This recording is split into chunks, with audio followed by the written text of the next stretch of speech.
Y en el diálogo aquí encontramos la misma pregunta hecha 3 veces. La misma respuesta dada 3 veces y el mismo encargo encomendado 3 veces.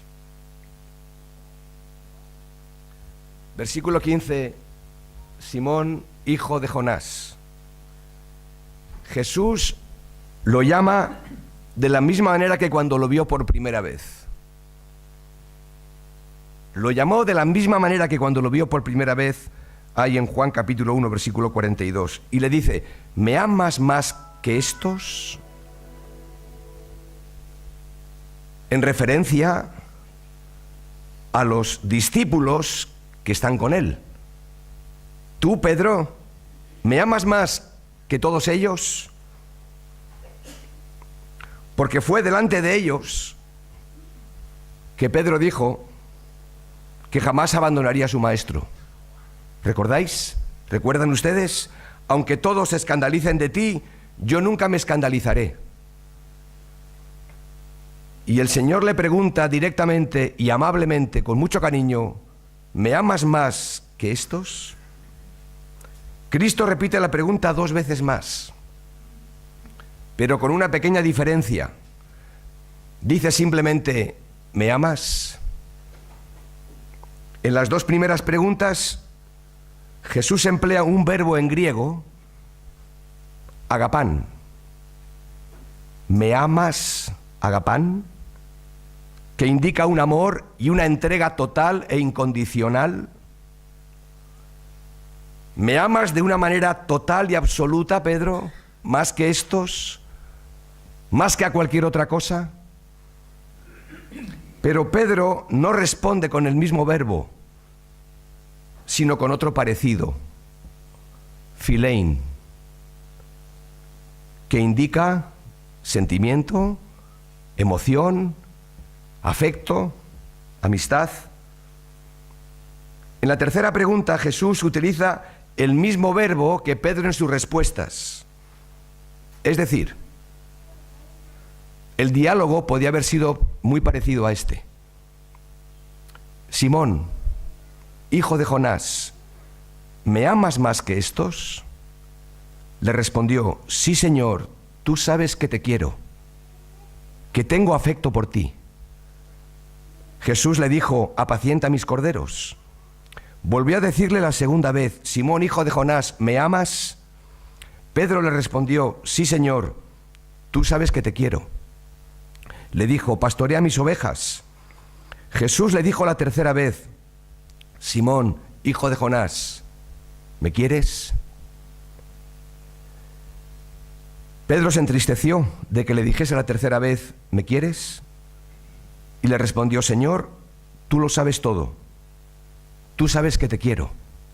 Jesús le dijo, apacienta mis ovejas. Las 3 preguntas que el Señor Jesús le hace, con la mirada clavada en Pedro, son 3 preguntas dirigidas a su corazón. ¿Me amas? Jesús no le está reprochando las 3 veces que le ha negado abiertamente. No le está reprochando. Pero le está haciendo la pregunta más importante que el Señor Jesús puede hacer a los suyos y que nos hace también a nosotros. ¿Me amas? El Señor Jesús sabía que Pedro estaba arrepentido por haberle negado 3 veces. Porque Pedro en el patio del sumo sacerdote, saliendo fuera, lloró amargamente. Pero no le preguntó, Pedro, ¿cuánto has llorado? Porque probablemente había llorado mucho y se había lamentado de haber fracasado como lo hizo, de haber negado a su Señor y a su Maestro. Tampoco le preguntó si estás enamorado de mí. Tampoco le preguntó si estás dispuesto a seguirme. Le dijo simplemente, ¿me amas? Está apelando al primer y gran mandamiento. al amor. Cuando le fallamos al Señor, queridos hermanos, las lágrimas de arrepentimiento y de dolor tienen su lugar. Pero no es lo más importante. Cuando fallamos y fracasamos, las palabras de confesión y arrepentimiento son necesarias, pero no es lo que más vale. Lo que realmente cuenta es la respuesta que demos a la pregunta: ¿me amas? Tú que me conoces, dice el Señor, que sabes quién soy, que sabes lo que he hecho por ti, que has comprobado de primera mano mi relación contigo, ¿me amas? Y esta es la gran pregunta que necesitamos responder, porque solo el amor a Cristo hará creíble todas las demás manifestaciones que acompañan al arrepentimiento. Pedro le respondió las 3 veces diciendo: Señor. Y esto no era un título de cortesía, sino un reconocimiento de su señorío y de su soberanía. Era una confesión de la deidad de Cristo. Señor, tú lo sabes todo, a ti no te puedo engañar. 3 veces le responde a Jesús de la misma manera: tú sabes que te quiero. ¿Por qué no le dijo: Señor, tú sabes que te amo? ¿Me amas? Sí, Señor, tú sabes que te amo. No le contestó así. ¿Cómo le contestaríamos nosotros al Señor? ¿Y por qué Pedro le respondió así? Pedro es consciente, quizás por primera vez, de su fragilidad, de su humanidad, al decirle al Señor lo que le dice, y que es la verdad: te quiero. Pero esta vez sin grandes discursos ni triunfalismos, sin ninguna pretensión de querer impresionar a nadie, como antes lo había hecho. Aunque todos te negaren, yo nunca te negaré, mi vida pondré por ti. Ahora no dice eso. Lo podía haber hecho, pero no lo hace. No porque no ame al Señor, precisamente porque lo ama más que nunca. Pero es consciente de su fragilidad, de su debilidad. Y su declaración de amor es una declaración consecuente y realista, como nunca antes.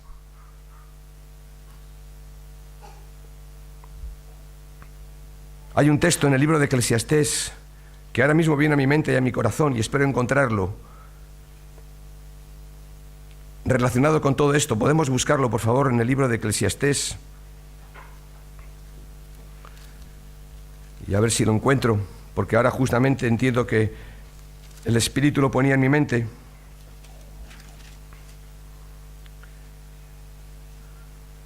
Capítulo 5. Y estas palabras se ajustan bien a veces a nuestras propias declaraciones. Capítulo 5, versículo 1 de Eclesiastés. Cuando fueres a la casa de Dios, guarda tu pie y acércate más para oír que para ofrecer el sacrificio de los necios, porque no saben que hacen mal. No te des prisa con tu boca, ni tu corazón se apresure a proferir palabra delante de Dios, porque Dios está en el cielo y tú sobre la tierra. Por tanto, sean pocas tus palabras, porque de la mucha ocupación viene el sueño, y de la multitud de las palabras la voz del necio. Cuando a Dios haces promesa, no tardes en cumplirla, porque Él no se complace con los insensatos. Cumple lo que prometes. Mejor es que no prometas, y no que prometas y no cumplas. No dejes que tu boca te haga pecar, ni digas delante del ángel que fue por ignorancia. ¿Por qué harás que Dios se enoje a causa de tu voz y que destruya la obra de tus manos? Donde abundan los sueños, también abundan las vanidades y las muchas palabras, mas tú teme a Dios. Y aquí se nos está hablando de tomar muy en cuenta las palabras que salen de nuestra boca. Pedro, cuando dijo que daría su vida por el Señor, podía estar muy seguro y muy convencido de ello, pero evidentemente era un desconocedor claro de su propia naturaleza humana. Y frente a la pregunta del millón tan importante, si me amas, Pedro responde de la mejor manera: sí, Señor, tú sabes que te quiero. Y por supuesto está demostrando un amor genuino al Señor. Así que no se trata solo de decir que te amo, y esto se puede también llevar al campo del matrimonio, de la familia, de los hermanos. No se trata solo de decir que te amo, sino de probar que esto es cierto por medio de lo que hago. Jesús busca a Pedro, habla al corazón de Pedro, y en tercer lugar, confirma el ministerio de Pedro.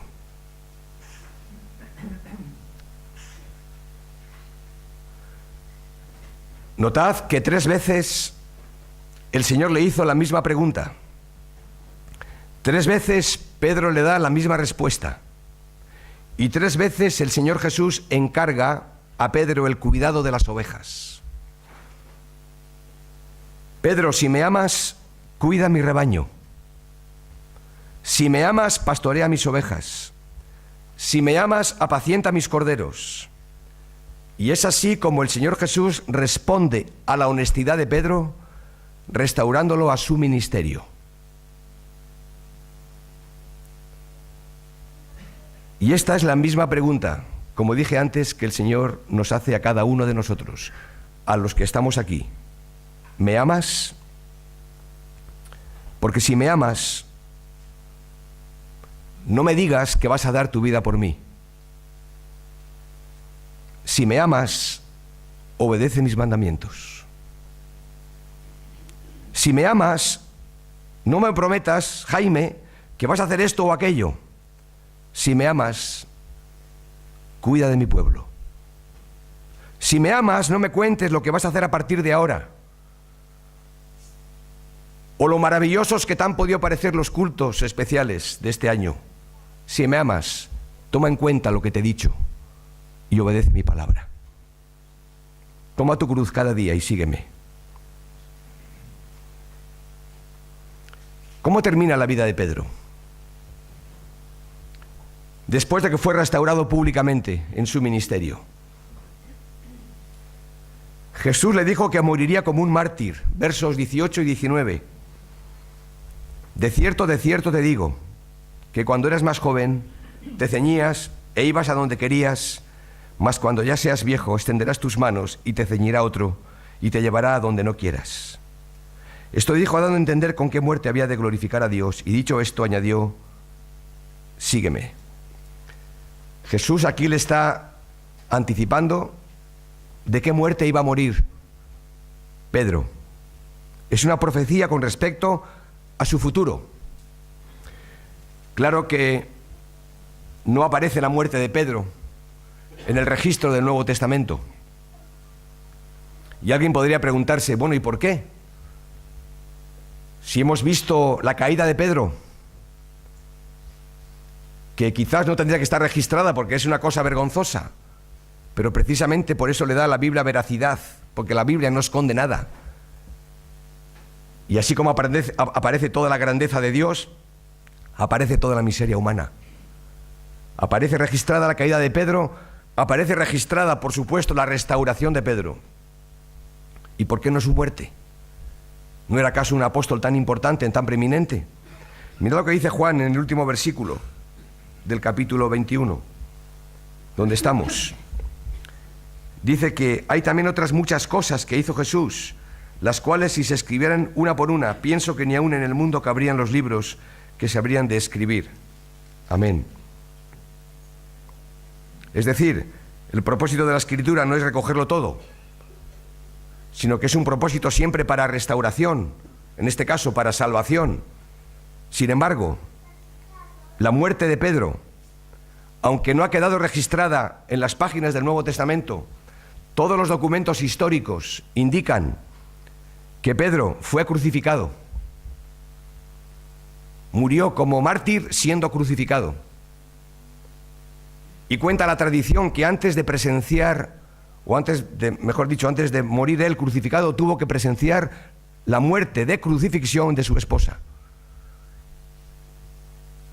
Y cuenta la tradición que cuando su esposa se dirigía a la muerte para ser crucificada, Pedro le decía de lejos: mujer, no niegues al maestro. Cuando le tocó el turno de morir a Pedro, él mismo pidió que lo crucificaran cabeza abajo, cuenta la tradición, porque no era digno de morir como murió su Señor y su Maestro.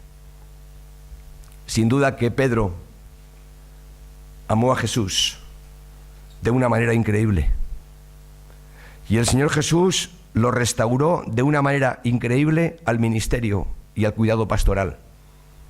¿Cómo sabemos que eso que ocurrió ahí en la playa, cómo sabemos que ese diálogo entre el Señor Jesús y Pedro, tan franco, tan abierto, tendría un final feliz? Y no me refiero a la muerte por crucifixión de Pedro,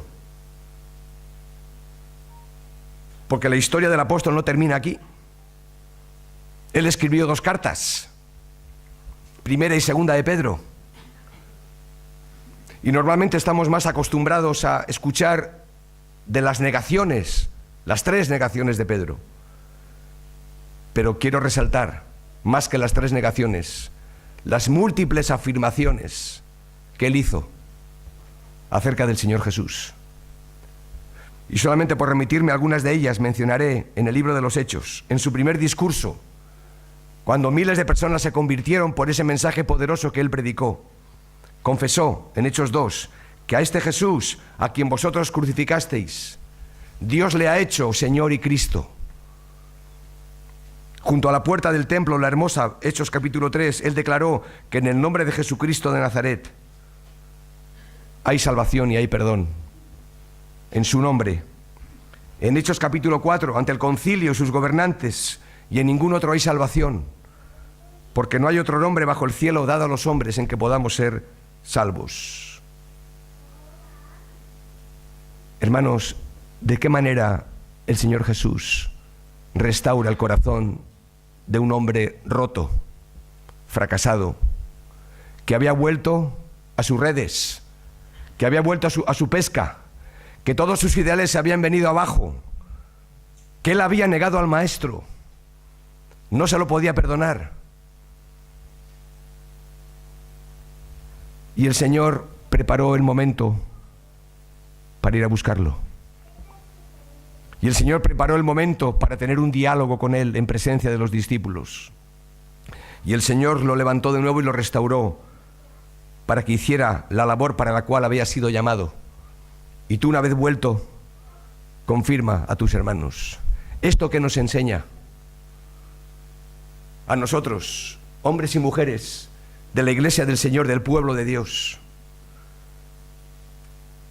que, como dijimos el primer día, todos en mayor o menor medida hemos fracasado y hemos caído, nos hemos deslizado, nos hemos alejado del camino, quizás no a la manera de David, quizás no a la manera del hijo pródigo, o quizás sí.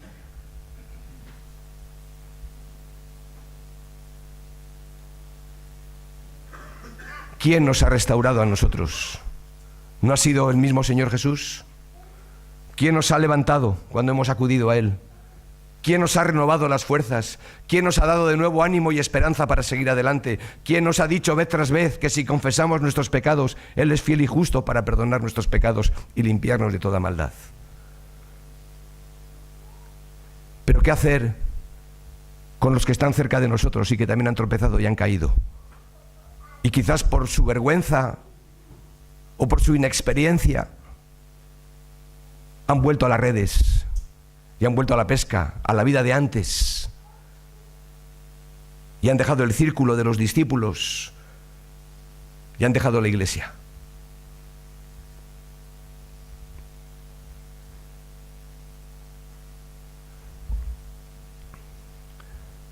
A una espada solamente le dobla otra espada, y a ver quién es más fuerte y quién es más valiente y quién es más diestro. Y siempre alguien gana y alguien pierde. A una espada le dobla siempre otra espada. Pero el Señor dijo que dejáramos las espadas. El Señor dijo que dejáramos los argumentos. y nuestros razonamientos para competir, para luchar, para ganar al adversario, para demostrar que soy mejor, que soy superior. Porque a un corazón roto y herido solamente lo puede doblar otro corazón. Esta es la gran diferencia en el pueblo de Dios. En el mundo, todo el mundo pelea, todo el mundo lucha, todo el mundo discute, todo el mundo quiere ganar la batalla. En el pueblo de Dios, a un corazón solamente lo puede ganar otro corazón. El corazón del Señor Jesús ganó y conquistó de nuevo el corazón de Pedro. Notad que al igual que con el padre de la parábola del hijo, cuando éste regresa a casa, cuando Jesús se encuentra con Pedro en la playa, no hay ni una sola palabra de reproche. Mira que te lo dije, que me ibas a negar y no me hiciste caso. No encontramos eso. Mira que nos has dado mal ejemplo a todos, chico. Que no vuelva a ocurrir. No encontramos nada de eso. ¿Me amas? Y el Señor sabe lo que hay en el corazón. Y ya la disciplina de Dios estaba sobre Pedro. Y la disciplina de Dios sobre el hijo pródigo. Y la disciplina de Dios sobre David. Y ya ellos lo habían recibido y lo sabían. Jesús busca a Pedro, lo mira, le habla, le ama, lo gana de nuevo y lo restaura con su mirada y con sus palabras.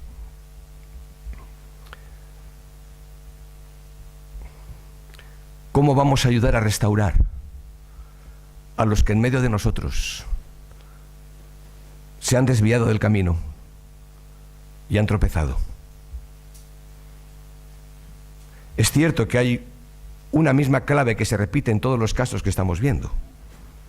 Eso tiene que estar, y es el arrepentimiento. David fue restaurado. El Salmo 51 del que hemos hablado, porque se arrepintió. El hijo pródigo fue restaurado y devuelto a la comunidad, porque se arrepintió, volvió en sí. Y Pedro lloró amargamente porque realmente se arrepintió del mal que había hecho y pudo ser restaurado. Sin esa condición no puede haber restauración. Pero cuando esa condición se da, el pueblo de Dios tiene que ayudar a restaurar. Tiene que ayudar a acompañar en un proceso largo. Porque así como el perdón es un momento, y cuando Dios perdona, perdona instantáneamente, la sanación y la restauración es un proceso. Que los que hemos caído de diferentes maneras lo hemos experimentado. Que tenemos que incluso aprender a perdonarnos a nosotros mismos. Y hacer que las cosas vayan ocupando de nuevo su lugar. Y necesitamos recuperar la confianza que hemos perdido. Pero aquí el modelo es nuestro Señor Jesucristo. Cómo Él nos trata, cómo Él te trata a ti. Piensa en tu vida cristiana, en todos estos años que llevamos de vida cristiana. Cómo Él nos ha tratado, cómo Él nos ha acompañado en el camino, cómo Él nos ha enseñado, advertido, amonestado, corregido, disciplinado. Pero sobre todo, hemos sido amados, hemos sido cuidados. Hemos sido protegidos. Pues esto mismo tenemos que trasladar a nuestra propia vida de servicio. Todos pues hemos experimentado caídas y tropiezos, pero hay algo que se repite. Y si hay alguna persona aquí, no lo sé, que ha tropezado y que ha caído y que solamente Él lo sabe, Dios responde siempre cuando sus hijos piden socorro. Pero hace falta que pidas ayuda. Hace falta que digas al Señor, Señor, te necesito. Hace falta que reconozca mis rebeliones, mis pecados, y pida ayuda. Porque el Señor Jesús nos busca donde estamos. y no espera que estemos bien para salir a nuestro encuentro. Y al igual que a Pedro, hoy nos busca de nuevo. ¿Estás distante del Señor? ¿Estás distante de tus hermanos? ¿Estás distante de tu esposo, de tu esposa, de los hijos o los hijos de sus padres? Pues este es un buen momento para buscar al Señor. Decir: Señor, atráeme de nuevo hacia ti, con esas cuerdas de amor que tú sabes. Alumbra mis ojos, pon tu gracia en mi corazón para este día. Si sientes que el Señor no está tan cerca de ti, adivina quién se ha movido. El Señor nunca se ha movido. Él está sentado en su trono y Él está a tu lado. ¿Pero por qué a veces nos sentimos distantes? Porque hemos perdido la comunión con Él. Y hoy es día de restauración. Hoy es día de salvación. Si oyes pues su voz, no endurezcas tu corazón. La Iglesia, termino con esta frase, que creo que es del doctor don Pablo Martínez. Él dijo en una ocasión, o en varias ocasiones, que la Iglesia no es una comunidad de justos, donde escasea el pecado. Es una comunidad de pecadores, donde abunda la gracia. Y me identifico plenamente con esta declaración. Ninguno de nosotros, en nosotros mismos, somos justos, porque no hay justo ni aun uno. Somos justificados por gracia, por medio de la obra de Cristo. Pero la Iglesia es una comunidad de pecadores donde abunda la gracia. Y esa gracia tenemos que aprender a extenderla tal y como nos ha sido dada.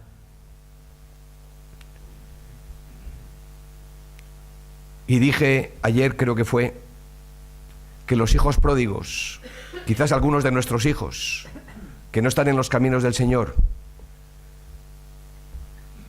los hijos pródigos volverán. No todos, pero sí muchos.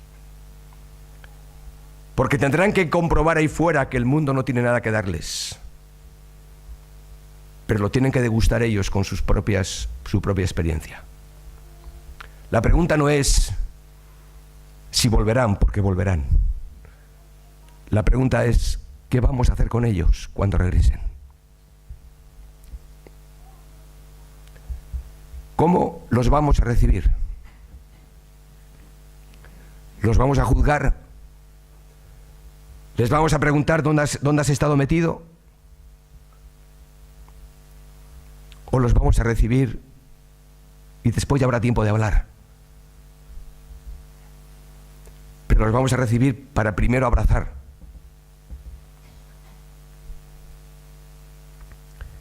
Y no solamente volverán los hijos pródigos. La gente que no tiene a Cristo, no todos, evidentemente, pero muchos querrán buscar algo distinto, que de hecho ya lo están buscando y que el mundo no le puede ofrecer. Estaremos como Iglesia preparados para recibir a los que buscan esperanza, buscan consejo, dirección.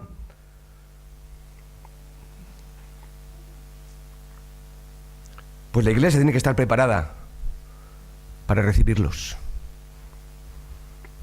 y para dejar un espacio para que ellos puedan preguntar y puedan escuchar el Evangelio.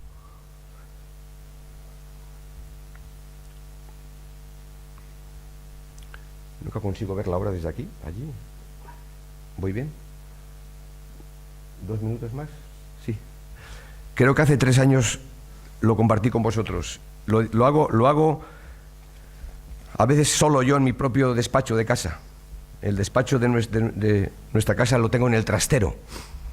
Yo creo que en parte he venido un poquito ya malito de allí, por la temperatura tan fría que tenemos en casa arriba, en el trastero. Pero aquí me he terminado de poner malo. Pero bueno, estoy predicando como si no estuviera malo. O sea, me siento feliz de poder compartir esto. Pero creo que hace 3 años os hablé de una hoja en blanco como esta. Cuando veo la vida de Pedro, veo reflejado mi propia vida. Y también es la tuya. Porque todos somos probados. Y Pedro fue un hombre llamado por el Señor. Pero Dios tuvo que tratar primero con él y tuvo que trabajar en su vida y en su corazón. Y mirad esta hoja en blanco que parece impecable, que parece tan pura, tan inmaculada. Las apariencias engañan. Esta hoja, en realidad, lo que refleja es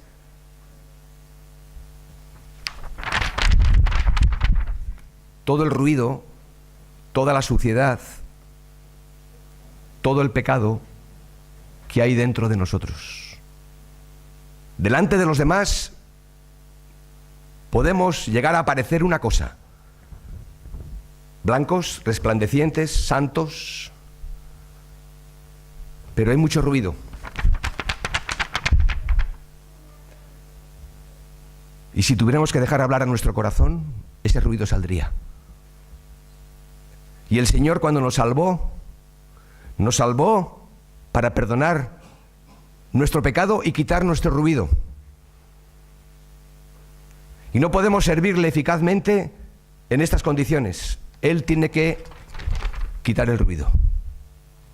No hay otro camino. El camino de la cruz es un camino estrecho, pero lleva la vida. Y el Señor nos dice esta mañana, me dice a mí: ¿me amas? ¿Estás dispuesto a ponerte en mis manos y dejar que yo guíe tu vida? ¿Me amas? Y yo digo: sí, Señor. Tú sabes que te quiero. Tú lo sabes todo. Me rindo a ti. ¿Alguien más me quiere acompañar con este gesto? Hemos venido aquí para escuchar su voz y para decirle: Señor, cuenta conmigo. Te amo. Te sigo. Eres el todo para mí. Así que voy a ponerme como pueblo en las manos del Señor. ¿Estamos de acuerdo? ¿Alguien dice que no? ¿Todos? Vale. Bien, el gesto ese lo ha entendido muy bien ella. No está bien. No tenéis por qué poner la mano, pero me ayuda a entender que todos estamos diciéndole al Señor: Señor, te amo. Cuenta conmigo. ¿Sí? Porque hay que pensarlo, ¿eh? Vale. ¿Y el Señor qué hace con nosotros? ¿Qué hizo con Pedro? ¿Qué hizo con David? ¿Qué hizo con el hijo pródigo?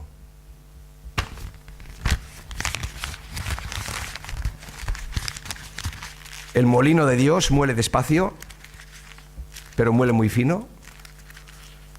El amor de Dios, la disciplina de Dios, su cuidado amoroso, hace que nuestra vida, pues, parezca ahora que no merece la pena, porque esta hoja ni está tan blanca, ni está tan limpia, ni tan lisa. Está completamente arrugada, no es bella a la vista, no es bella. Era más bella antes. Pero Dios mira el corazón. ¿Y qué ve el Señor ahora?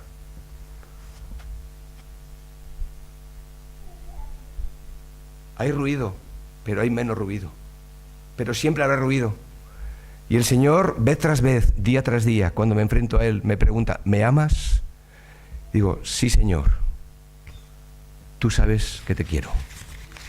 Y el Señor, día tras día, nos va trabajando, como el alfarero. Y lo mejor que podemos hacer es ponernos en sus manos para poder llegar lejos. Y esto es lo que el Señor quiere que hagamos. Que podamos decirle: Señor, cuenta conmigo. Dispuesto estoy. Heme aquí. Envíame a mí. Me pongo en tus manos. Y dejemos que Él haga lo que tenga que hacer. Como alguna vez solemos decir, confía en Dios y déjale a Él las consecuencias. Porque lo que Él hará, cuando ponemos nuestras vidas en sus manos, lo hará bien.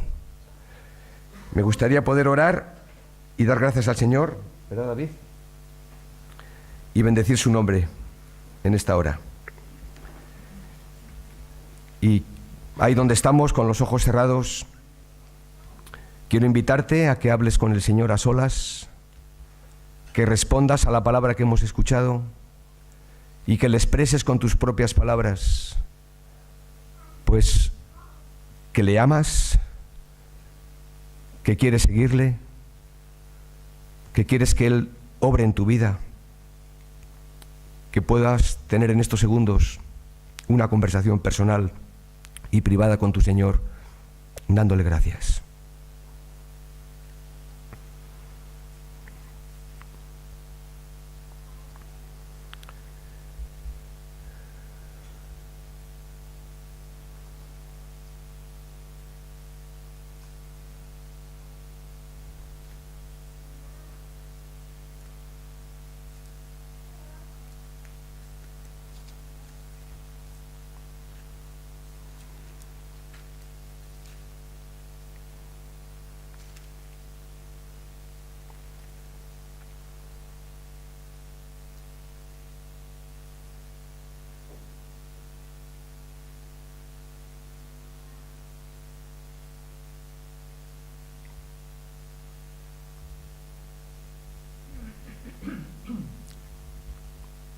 Concluyo con esta oración, esta doxología de Judas. Y aquel que es poderoso para guardaros sin caída y presentaros sin mancha delante de su gloria con gran alegría, al único y sabio Dios nuestro Salvador, sea gloria y majestad, imperio y potencia, ahora y por todos los siglos. Amén.